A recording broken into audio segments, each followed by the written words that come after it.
Ito. Ayun nyo. Isa pa. Abemet, Voltaris. Abemet, Voltaris. Abemet, Voltaris. Yusuf. Yun. Oh, ano po pa? Okay.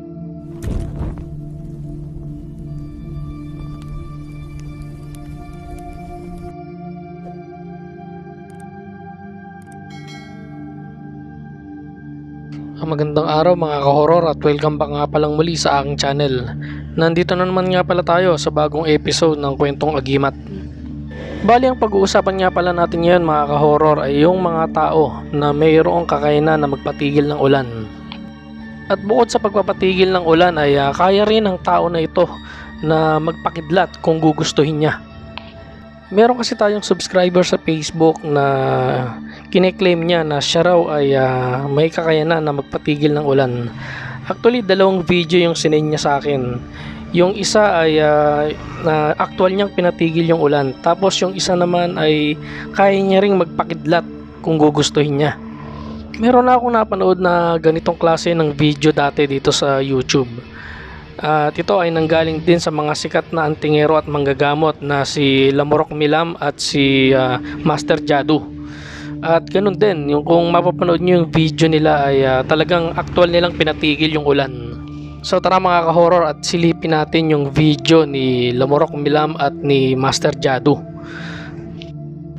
Ang unang video nga mga ka-horror ay nanggaling kay Lamorok Milam. So panoorin natin mga ka-horror at obserbahan natin kung paano niya pinahinto yung ulan na ito. Napalalayuin ng ulan.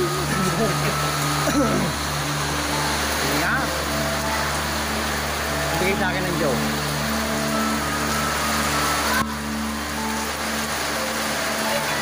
Lakas ng ulan ito. Testing, obra pa ang kapangyarihan pagtigil ng ulan.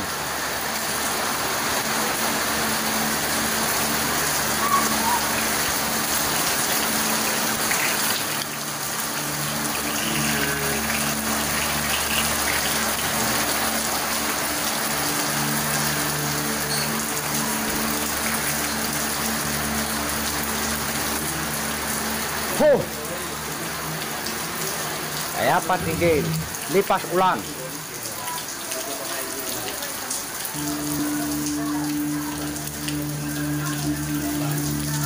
Tigil ng ulan. Adios, palabra. Tigil ka. So yun mga ka-horror, napanood naman natin na talagang napatigil ni Lamorok Milam ang ulan. Napakahusay. Sa ikalawang video naman ay nanggaling kay Master Jadu. At dito nga ay mapapansin nyo na tila meron siyang binabasa na dasal, siguro ito orasyon, na kung saan ito yung magpapatigil ng ulan. So nakakamiss din tong si Master Jadu, no? Matagal na itong hindi active sa larangan ng antingan. Siguro active pa rin siya sa gamutan, pero sa pag-anting bihira natin siyang makita, no?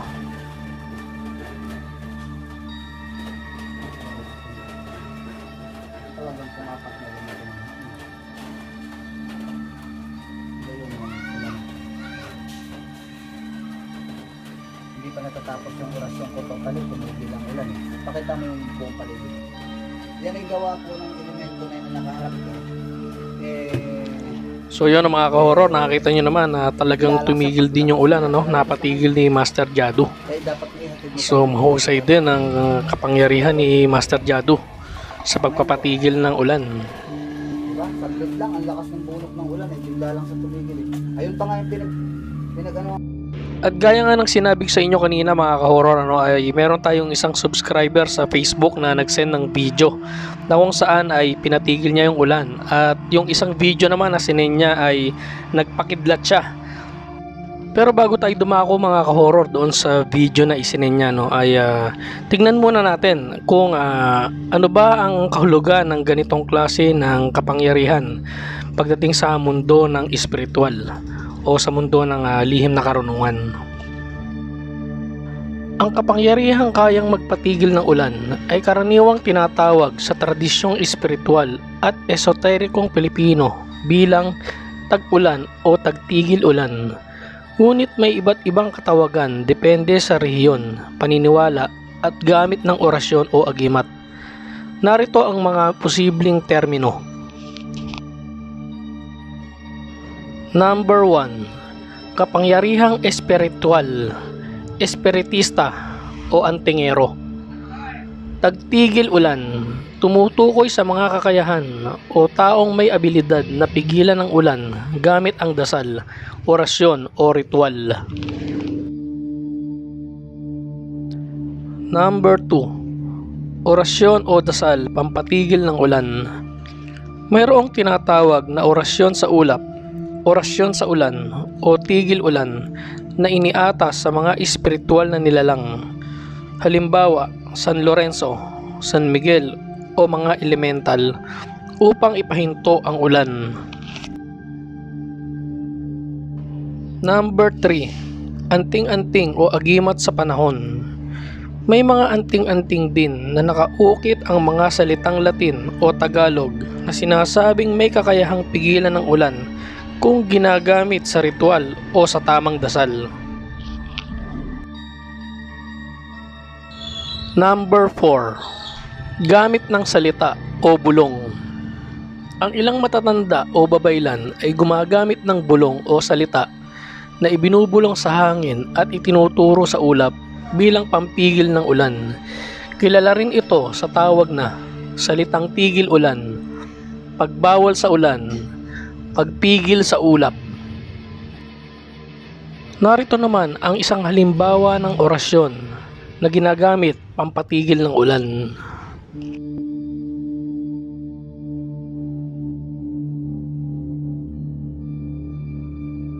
Narito naman ang pananaw ng mga eksperto patungkol sa usaping ito. Hindi nila kinikilala bilang totoo o siyentipikong posible ang kakayahang magpatigil ng ulan gamit lamang ang orasyon, dasal o anting-anting. Ayon sa kanila, ang ulan ay bunga ng tiyak na proseso sa atmosfera gaya ng evaporation, condensation at pressure systems, at hindi ito kayang kontrolin ng tao sa pamamagitan lamang ng ritual at dasal. Coincidence o aksidente lamang daw kung minsan ay tumitigil ang ulan pagkatapos ng dasal o orasyon. Konklusyon: sa agham, hindi ito totoo at walang ebidensya. Sa kultura at espiritualidad, totoo ito sa damdamin, paniniwala at tradisyon ng tao, kaya iginagalang sa ilang pamayanan. At ngayon nga mga ka-horror ay dadako na tayo doon sa video ng nag-send sa atin na isang subscriber sa Facebook. Po, hinihintay ko yung malakas na ulan. So sabi nga pala noong nagpadala sa atin ng video na ito, no, ay itago na lang daw natin siya sa alias na si Waf Aksib. Subukan natin na. At dito nga makikita nyo naman mga ka-horror na talagang umuulan, ano? Pag po tayo ay tapos. Ang pagkakaiba lang nito doon sa video ni Lamorok Milam at saka ni Master Jadu ay umaga yung ano doon sa dalawa. Dito naman kay Waf Aksib ay gabi ginawa. So panoorin natin mga ka-horror. Bilang may access o may karapatan na linisin ang tawag ng ulan. Tinatawag ko ang ulan, malis ka. Inutusan kita sa pangalan ng Diyos. Inutusan nila. Alis. Alis. Tingnan niyo po tingnan niyo po yung tubig So, ilalis natin, alis. Narinig niyo po, medyo dumahan na yung tunog. So, narinig niyo po. Tumikit at pero dumahan na yung tunog. Tingnan niyo ito. Konti na lang, pawala na. Yung konti na lang. Hindi na ganun kalakas yung tunog. Yung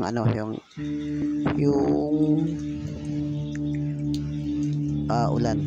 Konti na lang Wala na. Nakita naman natin mga ka-horror na talagang tumigil yung ulan. At dahil daw yon sa ginawang orasyon at dasal ni Waf Aksib. So mahusay din talaga itong tao na ito. Wala pang 2 minutes. Tinawag natin yung pawala na yung walang daya yan, tap. Pawala na yung ulan. konti na lang, hindi na ganun kalakas. So, tignan nyo po, hindi na masyado malakas yung pitik. Yan, siguro mga ilang minuto na lang kasi palayo na yung ulan, hindi ganun kalakas. Ano, hindi na ganun kalakas. Oh, yan, tignan nyo po, hindi na ganun. Oh, tignan nyo ha, tignan yung tutok ha. Yan, tignan nyo po. Yan, wala na rin tunog masyado kasi nga pinalayas na natin. So yan, sino ang hindi maniniwala, kaya natin magpalayas ng ulan. Yan. Ngayon nga ay totally na nakita natin mga ka-horror na wala na yung ulan, ano? Kumbaga huminto na siya. So mapapansin din natin na wala talagang putol yung video. So talagang pero hindi na ganun kalakas. napatigil ni Wak Aksib yung ulan na ito. Tignan nyo ulit, wala pang 3 minutes, tinawag natin, wala nang ulan. Yan, yan ang papatunay na kaya natin, may access tayo sa kataas-taasan sa langit, na may pangkalangitan tayo na tawag dito, panungkulan. Meron tayong panungkulan sa kataasan, meron tayo antas. Wala na, 3 minutes lang, hindi na lakas. So i-upload ko ulit to. Ano ba yan? Gusto ko, yan naman, naka-diretso yung video natin, tatawagan natin yung kidlat para walang daya. Sa pagkakataon naman na ito mga ka-horror ay muling magdadasal ng orasyon itong si Wak Aksib at itatry niyang magpakidlat ng kalangitan. So panoorin niyo mga ka-horror, huwag kayong kukurap.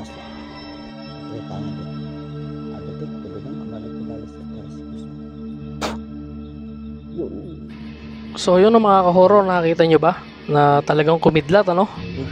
Mahusay din itong si Wak Aksib na ito. Ito na mga ka-horror, yung pangalawang video na isinend sa atin ni Wak Aksib. Dito nga ay magpapakidlat ulit siya ng kalangitan. So panoorin natin mga ka-horror, huwag kayong kukurap. Abamet, Bultaris, Kyuso. Ito, nasin nyo. Abamet, Bultaris, Abamet, Bultaris, Kyuso.